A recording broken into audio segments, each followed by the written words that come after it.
ISKCON के कई सदस्यों और कई पूर्व सदस्यों की हेरोइन और मरवाना जैसे ड्रग्स स्मगलिंग की खबरें आने लग गई थी। अब आप सोच रहे होंगे इतना सब होते हुए भी भारतीय हिंदू बड़ी संख्या में इस्कॉन को क्यों ज्वाइन कर रहे हैं। प्रश्न ये है कि भारत की आध्यात्मिक सत्ता, हिंदू सेंटिमेंट्स और धार्मिक जानकारियां और डेटा जीबीसी के द्वारा मिसयूज तो नहीं किया जा रहा है। तो जो व्यक्ति राष्ट्र हित के बारे में सबसे ज्यादा बात करता है, आरएसएस के प्रमुख लीडर मोहन भागवत जी, वो इस्कॉन मंदिर आ रहे हैं दर्शन करने में, इस्कॉन को अवार्ड दे रहे हैं। इवन करंटली हिंदू राष्ट्र की सबसे ज्यादा बात करने वाले हमारे धीरेन्द्र शास्त्री जी, वो भी इस्कॉन आते हैं। वो इस्कॉन के गुरु महाराज से मिलते हैं और कहते हैं कि आपकी जो इस्कॉन की भगवत गीता है, हम उसका प्रचार करते हैं और स्कूल में प्रोग्राम्स करते हैं। तो वो भी इस्कॉन की भगवत गीता को गलत नहीं बोल रहे, इस्कॉन को गलत नहीं बोल रहे। बट राहुल आर्य है जो सबसे महान है, सबसे ज्यादा बुद्धिमान है, उसको पता चल गया कि हाँ इस्कॉन गड़बड़ कर रहा है। अगर इस्कॉन की लड़ाई दूसरे गुरुओं के साथ ऐसी चल रही होती तो उनके मंदिरों में उनको क्यों इनवाइट किया जाता। तो आपको बता दूं कि जो उडुपी श्री कृष्ण मंदिर है, जो हजारों साल पुराना मंदिर है, उसके इस होलीनेस श्री श्री विश्वेश्वर स्वामी महाराज हैं, वो इस्कॉन के जय पताका स्वामी महाराज से मिलता है, जिनका ये मजाक उड़ा रहा था। इवन इतना नहीं, आदि शंकरा इंस्टीट्यूट में इस्कॉन के स्वामी जी का लेक्चर रखवाया गया था भगवत गीता के ऊपर। अगर वो इस्कॉन से इतना ही हेट कर रहे होते तो उनको क्यों बुलाते अपने कॉलेज में आके अपने बच्चों को लेक्चर देने के लिए। हरे कृष्णा। तो इस वक्त इंटरनेट पे जैसे एशियन गेम्स में इंडियन गोल्ड मेडल्स ला रहे हैं और बहुत सारे मेडल्स जीत रहे हैं, चर्चा का विषय है। उसी तरीके से वर्ल्ड कप आ गया भारत में, वो भी चर्चा का विषय, और बहुत सारी गतिविधियां हो ही रही हैं जो चर्चा का विषय है। बस ऐसे चीज़ों में एक और चीज़ उभर के आती है जिसका नाम है इस्कॉन वर्सेस आर्य समाज, राहुल आर्य वर्सेस अमोघ लीला प्रोजेक्ट डिबेट सा हो गया, जहाँ पे राहुल आर्य बैक टू बैक वीडियोस बना के एक्सपोज कर रहे हैं इस्कॉन की वो सच्चाई सामने ला रहे हैं जो किसी को नहीं पता थी। तो आज की इस वीडियो में हम इसी टॉपिक के ऊपर बात करने वाले हैं कि क्या इस्कॉन एक फ्रॉड ऑर्गेनाइजेशन है, क्या क्रिश्चियनिटी प्रमोट कर रही है, क्या राहुल आर्य के हर एक दावा 100% सही है, क्या राहुल आर्य तो फ्रॉड नहीं है। आप लोग तैयार हो जाइए क्योंकि ये वीडियो लंबी होने वाली है, क्योंकि ये वीडियो सिर्फ कोई इंटरटेनमेंट की वीडियो नहीं है, बहुत सीरियस सब्जेक्ट मैटर पे है और शायद इसके ऊपर बार बार मैं बात नहीं करूँगा क्योंकि मुझे पर्सनली नहीं पसंद कि आपस में दो सनातनी लोग जो अपने लेवल पे सनातन का प्रचार कर रहे हैं उसके वो आर्ग्यूमेंट्स का फ़ायदा उठाऊं और व्यूज़ कमाऊं, या उनमें मुझे नहीं पसंद यार किसी को भी किसी भी सनातनी के ऊपर उंगली उठाना या पॉइंट आउट करना। मैं बहुत रेयरली करता हूं जब तक मुझे नहीं लगता कि हाँ यार ये तो बहुत ज़्यादा हो गया। तो अभी मुझे लगता है थोड़ा ज़्यादा हो रहा है तो इसको थोड़ा करते हैं।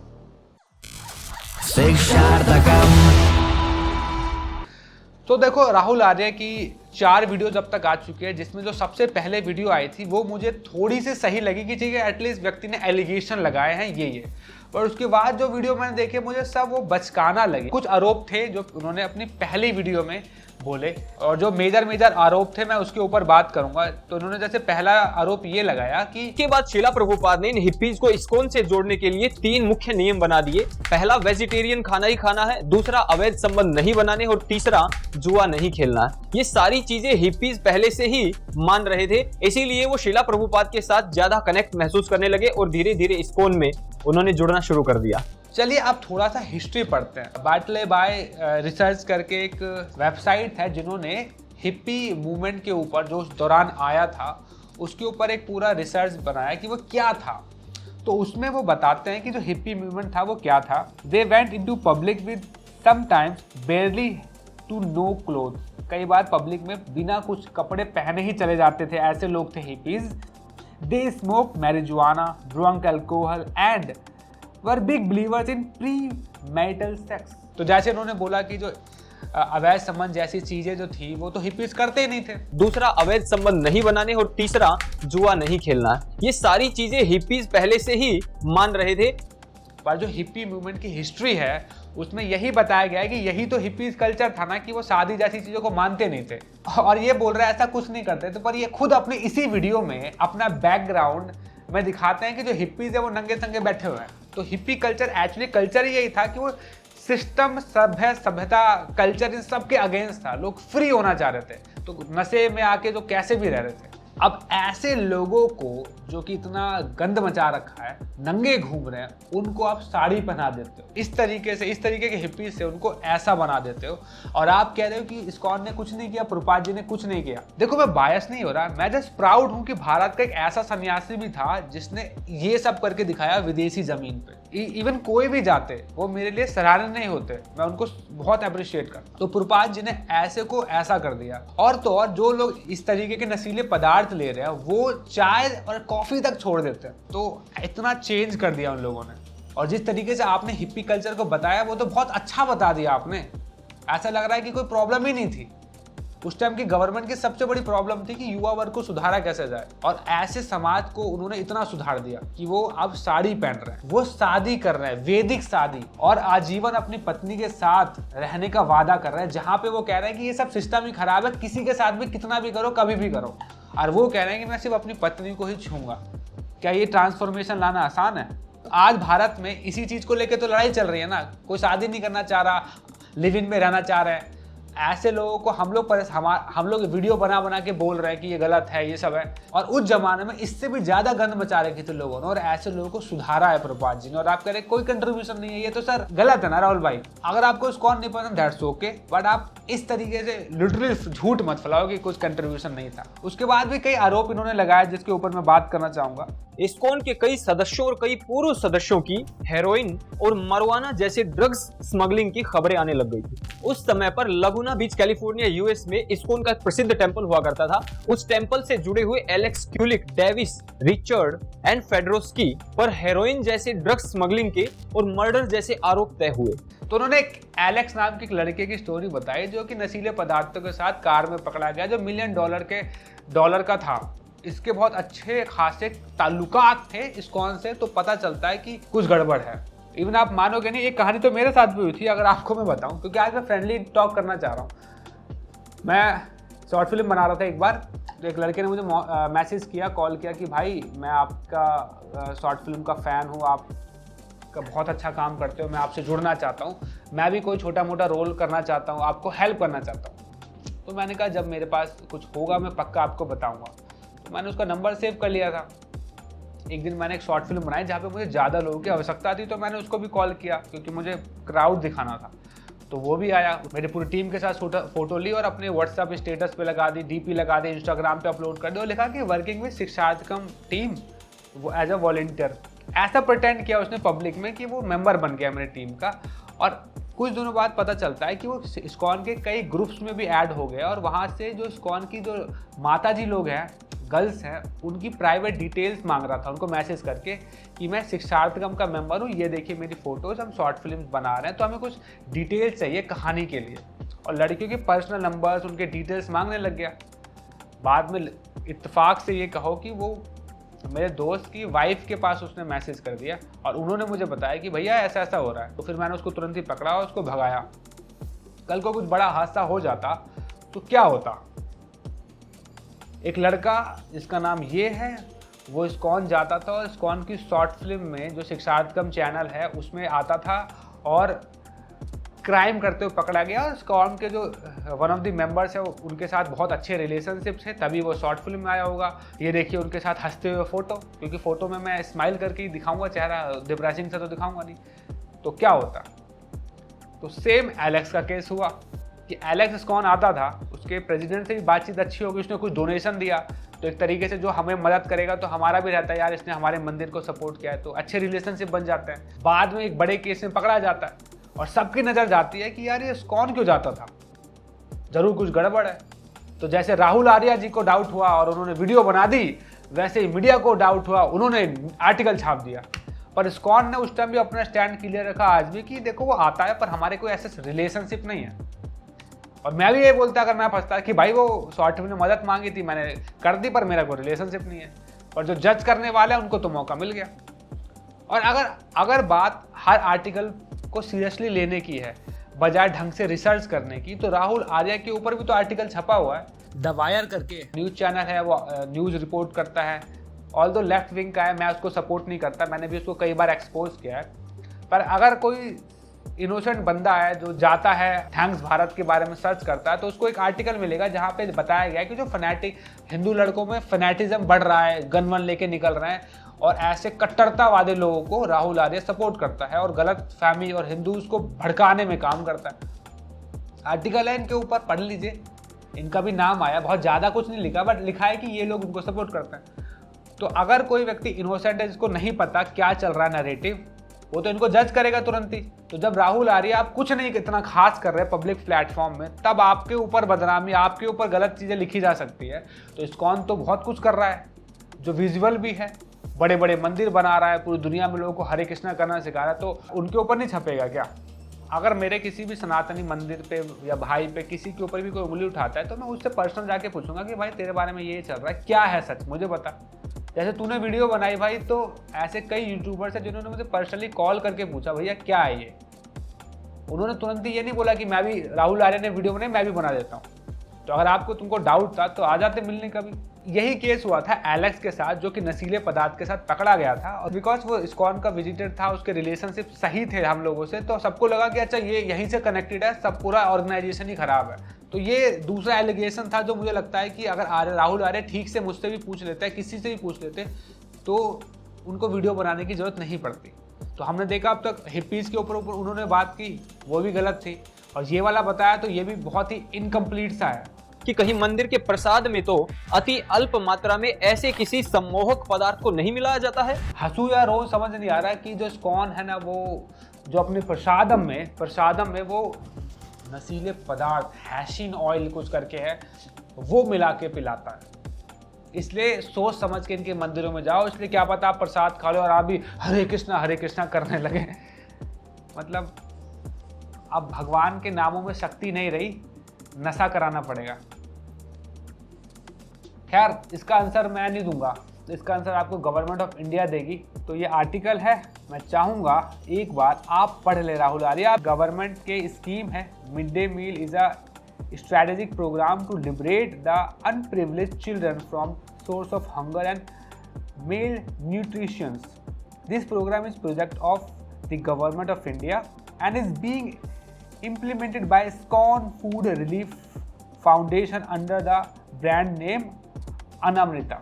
ये दिल्ली, महाराष्ट्र, राजस्थान, आंध्र प्रदेश, मध्य प्रदेश, उत्तर प्रदेश, हरियाणा, उत्तरांचल, झारखंड एंड आसाम। यार गवर्नमेंट कह रही है ISKCON से कि तुम सब बच्चों को खाना खिलाओ, हमारे स्कीम में हमें हेल्प करो। 8 से ज्यादा राज्यों में ISKCON खाना बांट रहा है और गवर्नमेंट को पता ही नहीं है। ओह, गवर्नमेंट के लोग नहीं पता कर पाए, वो राहुल आर्य ने पता कर दिया। राहुल आर्य ने राजीव दीक्षित के मिशन को आगे लेके जाने का जो फैसला है वो बहुत अच्छा है। जैसे राजीव दीक्षित ने भी एक बार ऐसे एलिगेशन लगाया था कि जितना पैसा कोलगेट विदेश नहीं भेजता उससे ज्यादा तो ISKCON भेज देता है।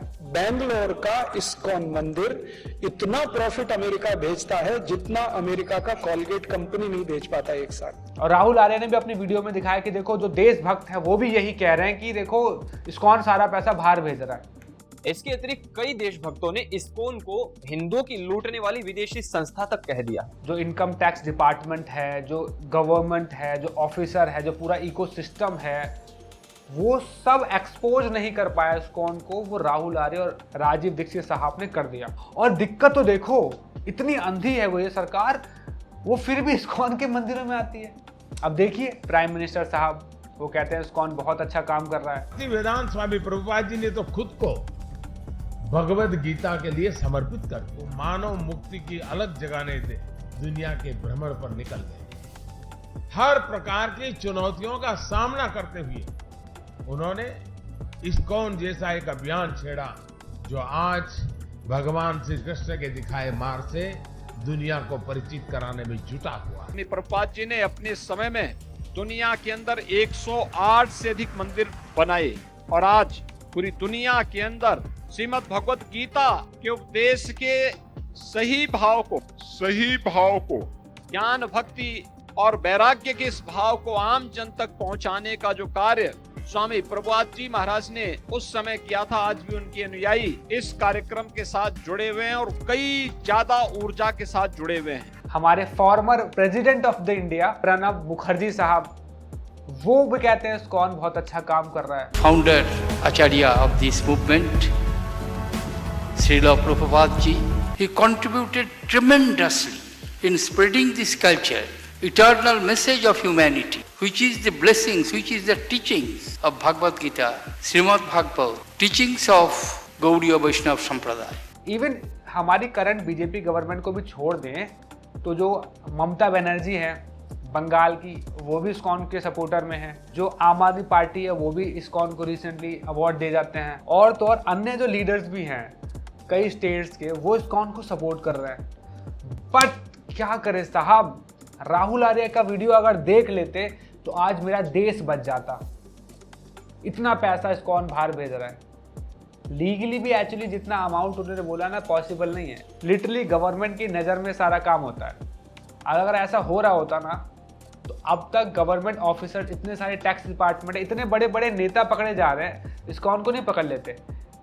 इतने सारे फेक एनजीओ ऑर्गेनाइजेशन बैन की गई, इस्कॉन नहीं की गई होती। अब इससे ज़्यादा मैं क्लैरिफिकेशन क्या दूं आपको। गवर्नमेंट इस्कॉन के साथ मिलके मिड डे मील प्रोग्राम करती है। गवर्नमेंट सारे इस्कॉन के डोनेशन के जितने भी रिकॉर्ड्स हैं गवर्नमेंट के अंदर रखे जाते हैं और फिर ये दावे लगाते हैं कि पैसा सारा बाहर भेज रही है। उल्टा है भाई, पैसा विदेश से इंडिया आ रहा है, टूरिज्म इतना आ रहा है। हर साल ना जाने कितने लोग इस्कॉन के पूरी दुनिया से इंडिया आते हैं।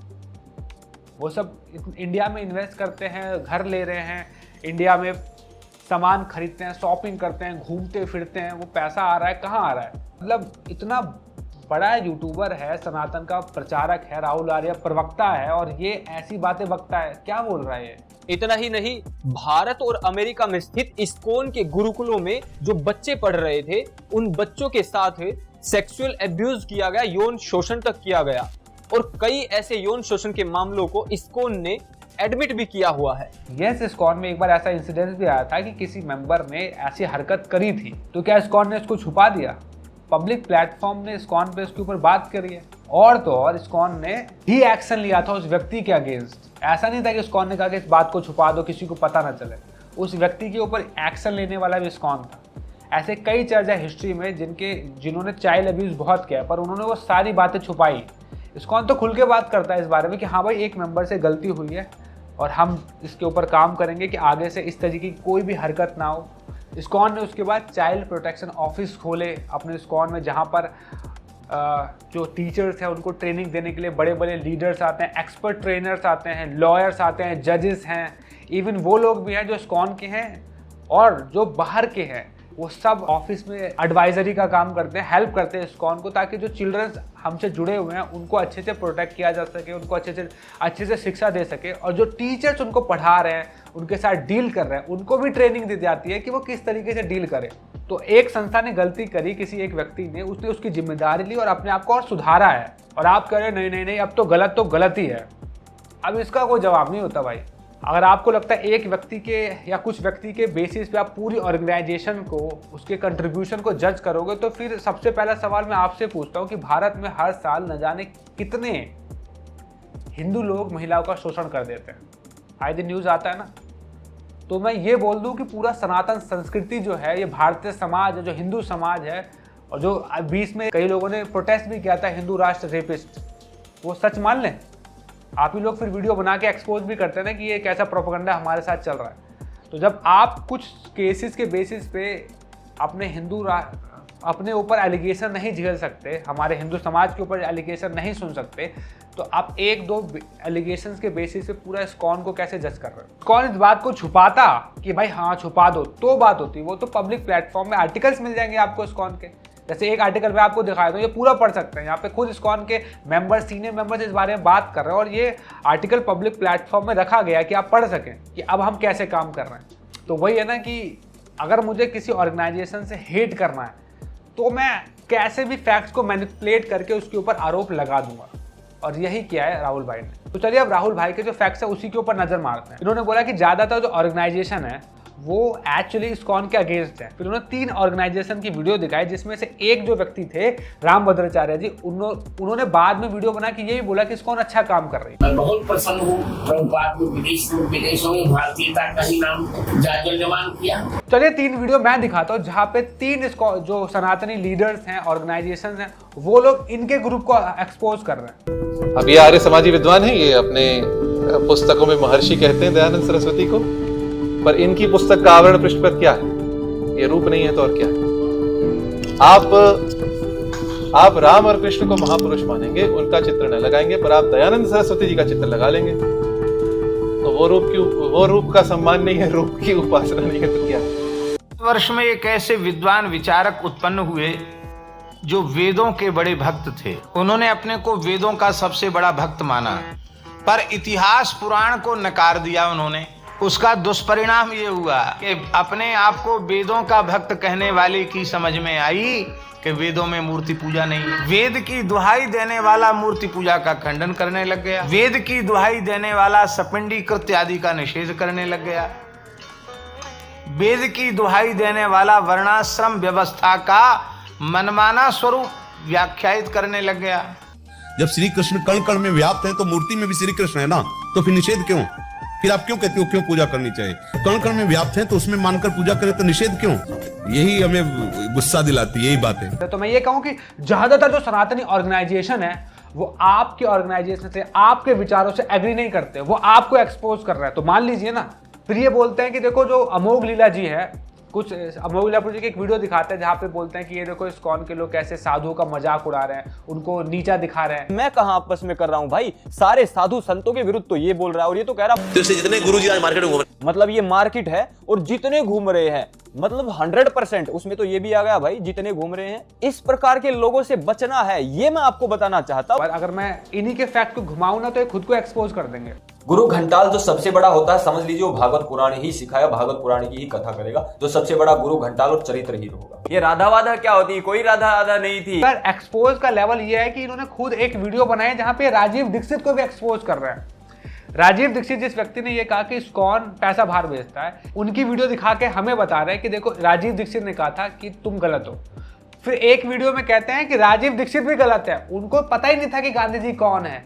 लेकिन क्या राजीव दीक्षित जी जो इतने आंकड़े बताते थे लोगों को, इतिहास के आंकड़े बताते थे, क्या वो ये नहीं जानते थे कि जवाहरलाल नेहरू को गद्दी पर बिठाने वाला महात्मा गांधी ही तो था? क्या राजीव भाई ये नहीं जानते थे? सामान्य बात है। ये राजीव दीक्षित के ऊपर वीडियो बना के बोलते हैं कि उनको भी सब कुछ नहीं पता। तो अब एक बात बताओ, इनके लिए एक्सपोज मतलब मजा आ रहा है, कर दो बस, इससे ज्यादा कुछ नहीं है। अगर इस्कॉन किसी दूसरे ऑर्गेनाइजेशन के ऊपर उंगली उठाता है या उनके विचारों से एग्री नहीं होता और अपने विचार रखता है, तो वो पाखंड है, वो दोगलापन है, वो सनातनों में लड़ाई करवा रहा है। वैष्णव भक्तों में झगड़ा लगाने का कुचक्र और गलत षड्यंत्र रचा है इन लोगों ने। मैं आपसे राहुल भाई पूछ रहा हूँ, मेरे आंखों में मिला के बात कर, बोल दे राधा जी को तू मानता भी है? राधा रानी के एग्जिस्टेंस को तो तू मानता ही नहीं है। ये राधा वाधा क्या होती है? कोई राधा आधा नहीं थी। जितने भी वृंदावन के संत समाज है जो हजारों सालों से राधा नाम की महिमा जपते आ रहे हैं, आप तो उनको ही गलत बता रहे हो, उनके ऊपर सवाल उठा रहे हो। तो एक तरीके से देखा जाए, आपकी नज़र में इस्कॉन गलत है और वही सेम चीज़ आप भी कर रहे हो। मैंने एक वीडियो देखी राहुल भाई, मुझे बहुत हर्ट हुआ, दोगलापन मुझे बिल्कुल अच्छा नहीं लगा। तुम्हारा हेट दिख रहा था इस्कॉन के प्रति। अमोघ लीलापुर जी इस्कॉन वृंदावन गए और वहाँ की गौशाला दिखाई कि जब मेनका गांधी ने आरोप लगाया था। जो हमारा मेन टेंपल है इस्कॉन वृंदावन का टेंपल, उसके बिल्कुल पीछे है ये गौशाला। ये 12 एकड़ का स्थान है। और ये दिल्ली की किसी गौशाला में गए, वहां की वीडियो दिखाते हैं जो इस्कॉन की भी गौशाला नहीं है बाय द वे, और कहते हैं देखो कैसा झूठ फैला रहा है अमोघ लीला कि गौशालाओं पर। इसकी वीडियो देखकर मुझे पता चल गया था कि इसने गौशालाओं की सही स्थिति दिखाई नहीं है। तो मैंने सोचा चलो मैं भी जाता हूं जिस गौशाला में गया। तो दिल्ली में ही छावला गांव में एक गौशाला थी, वहां इसने जाकर ये सब बोला और दिखाया। झूठ तो आप फैला रहे हो ना, आप कह रहे हो इस्कॉन क्रिश्चियन ऑर्गेनाइजेशन है। अच्छा, तो फिर मैं मुस्लिम हो गया आपकी नज़र में क्योंकि आज मैंने हरा कपड़ा पहना है? यही इनका है जज करने का तरीका। अगर क्रिश्चियन ऑर्गेनाइजेशन होती ना तो सबसे ज़्यादा क्रिश्चियन ही परेशान है इस्कॉन से। विदेशों में कई और क्रिश्चियन ऑर्गेनाइजेशन है जो हरे कृष्णा वालों के खिलाफ मोर्चा निकालते हर साल। लो वीडियो देख लो। Time to read the Bible, people. Krishna cannot hear your prayer. You pray to a God that has eyes that cannot see. You pray. कौन ग्लोबली ना सबसे ज्यादा क्रिश्चियन कन्वर्जन रोक रहा है, और इस वजह से कई क्रिश्चियन ग्रुप है जो इस्कॉन से हेट करते हैं, उसके खिलाफ कुछ ना कुछ करते रहते हैं। क्या बोलो यार राहुल भाई, मतलब ऐसा लग रहा है कि कोई सनातनी प्रवक्ता नहीं है, कोई ऐसी मुंह उठा के आ गया। अच्छा नहीं लग रहा मुझे ये सब बोलते हुए तुमको। आपको पता है आरएसएस के प्रमुख लीडर मोहन भागवत जी ने इस्कॉन को ऑनर किया था, उनको अवार्ड तक दिया था, और साथ ही साथ कई दूसरी संप्रदाय भी थे जिनको उन्होंने अवार्ड दिया था उनके अच्छे काम करने की वजह से। और इवन खुद वो इस्कॉन उज्जैन में दर्शन करने भी आ रहे हैं। तो जो व्यक्ति राष्ट्र हित के बारे में सबसे ज्यादा बात करता है, आरएसएस के प्रमुख लीडर, आरएसएस तो समझते हैं ना, वो इस्कॉन मंदिर आ रहे हैं दर्शन करने में, इस्कॉन को अवार्ड दे रहे हैं। इवन करंटली हिंदू राष्ट्र की सबसे ज़्यादा बात करने वाले हमारे धीरेन्द्र शास्त्री जी, वो भी इस्कॉन आते हैं, वो इस्कॉन के गुरु महाराज से मिलते हैं और कहते हैं कि आपकी जो इस्कॉन की भगवत गीता है हम उसका प्रचार करते हैं और स्कूल में प्रोग्राम्स करते हैं। तो वो भी इस्कॉन की भगवत गीता को गलत नहीं बोल रहे, इस्कॉन को गलत नहीं बोल रहे। बट राहुल आर्य जो सबसे महान है, सबसे ज़्यादा बुद्धिमान है, उसको पता चल गया कि हाँ इस्कॉन गड़बड़ कर रहा है। इवन इन्होंने बोला कि इस्कॉन के लोगों की लड़ाई चल रही है दूसरे धर्म गुरुओं से। तो आपको बता दूं कि जो उडुपी श्री कृष्ण मंदिर है, जो हजारों साल पुराना मंदिर है, उसके इस होलीनेस श्री श्री विश्वेश्वर तीर्थ स्वामी महाराज, वो इस्कॉन के जयपता का स्वामी महाराज से मिलता है, जिनका ये मजाक उड़ा रहा था। अगर इस्कॉन की लड़ाई दूसरे गुरुओं के साथ ऐसी चल रही होती तो उनके मंदिरों में उनको क्यों इन्वाइट किया जाता। इवन इतना नहीं है, आदि शंकरा इंस्टीट्यूट में इस्कॉन के स्वामी जी का लेक्चर रखवाया गया था भगवत गीता के ऊपर। अगर वो इस्कॉन से इतना ही हेट कर रहे होते तो उनको क्यों बुलाते अपने कॉलेज में आके अपने बच्चों को लेक्चर देने के लिए। मैं लिटरली ये वीडियो नहीं चाहता था बनाना, पर अब मैं क्या करूं, इसलिए मैं सिर्फ जवाब दे रहा हूं कि जो तुमने बोला है और तुम्हारे पर्सपेक्टिव को दुनिया के सामने रख रहा हूं। जो तुम इस्कॉन को लेके बोल रहे हो वो तुम पालन कर रहे हो, और फिर तुम बोल रहे हो कि इस्कॉन गलत है, मैं सही हूँ। हम कृष्ण को परम भगवान के रूप में पूछते हैं, डंके के रूप में बोलते हैं कि हम कृष्णा वाले हैं। तुम कृष्णा को परम भगवान मानते भी हो और फिर भी तुम अच्छा काम कर रहे हो। तुम लोगों का शुद्धिकरण करके उन्हें सनातनी बना रहे हो, बहुत सालों से कर रहे हो, मैं तुम्हें देख रहा हूँ। बट यस, इंसान है, गलतियाँ होंगी, इस्कॉन से भी गलतियाँ हुई हैं, मैं ये नहीं कर रहा हूँ इस्कॉन 100% सही काम करेगा, उसमें भी लोग ही हैं, उनसे गलतियाँ हो सकती हैं। समझदार वो है कि जो गलती को स्वीकारे और आगे बढ़े और फिर दोबारा गलती ना करें। बस वीडियो यही समाप्त करूंगा। वीडियो पसंद आई तो लाइक कीजिएगा, कमेंट कीजिएगा। आप हमें डोनेट कर सकते हैं, आपका डोनेशन बहुत हेल्प करता है हमारे इस चैनल को रन कर पाने में, शॉर्ट फिल्म्स बनाने में, म्यूजिक वीडियोस बनाने में। तो प्लीज़ जैसे आप लोग सपोर्ट करते आए, प्लीज़ करते रहिए। अब राहुल आर्य भाई बोलेगा कि वीडियो बनाने का अच्छा तरीका है, एक्चुअली पैसा कमाना चाह रहा था, तो ये सच है, एक्सेप्ट करता हूँ। पैसा चाहिए मुझे अपनी टीम को उनकी नीड पूरी करनी होती है, स्टूडियो रन करना होता है और मुझे प्रचार करना है, तो जितना हो सके दे दो। राहुल आर्य भाई, वीडियो देखने के बाद तुम भी मुझे हेल्प करो, डोनेट करो। Thank you so much. Hare Krishna. और हाँ, हम कृष्णा वाले हैं तो हैं, इसमें कोई शर्म की बात नहीं है। हम जब भी किसी दूसरे देश में जाते हैं और वहां जब लोग हरे कृष्ण बोलकर मिलते हैं तो हमें कितना अपनापन लगता है।